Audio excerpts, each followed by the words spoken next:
back to Sunny Life Chain. Thank you so much guys for tuning in. Well guys, I'm back again with Mzansi Soap Histories and namhlanje sikhuluma ke nge-e.tv scandal. I know guys ukuthi you still trying to find your feet ngalo story ke esisha ukuthi ke nihamba kanjani naso njengoba ke nazi ukuthi ke singene kwi-era entsha saphuma kulisana sidala sangena kwesisha, so we are still trying to find our feet ukuthi kuhamba kanjani. Saphithizela kakhulu i-storyline sabo guys. oMadlomo bafuna ukudivorce oNhloso, oDinhle bathandana noNhloso, uMakaPoet ngapho uyagembula untshontsha imali. Kodwa kakhulu engifuna ukukhuluma ngakho indaba kaSomeday kanye ke nendodana yakhe yaManga. Guys, angazi ukuthi ke umama kaThoriso yini ayaziyo ke nguPatricia allegedly umama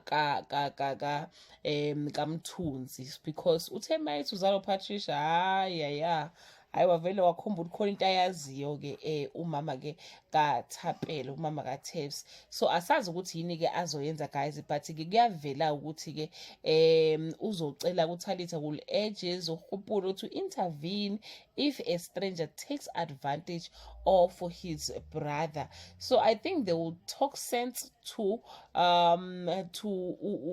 Someday, because later bathi ke uMthunzi realizes that Someday useqala ukumqambela amanga ke manje, useqala ukukhuluma izinto ezamanga and useba slow ekutheni ke enze izinto. She's starting to be very slow and uba very careful manje ke uSomeday guys. So ngiyacanga ukuthi uyabona ukuthi la ikhona into engenziwa yona engekho right. So but I'm so scared for him guys, because uMthunzi possible ukuthi angamthumba ayithathe yonke imali yakhe bese uMthunzi uyahamba uyabaleka ashiye everything behind, because actually there's nothing yakhe lapha yana ke ethembeni noma ke khona lapha ya ukuthi nje uMthunzi akeneli bamnika umsebenzi but usafuna ke ingalo yonke. So yeah guys, insuku kaMthunzi zona ngathi zinumber diki ngampela ke manje ke.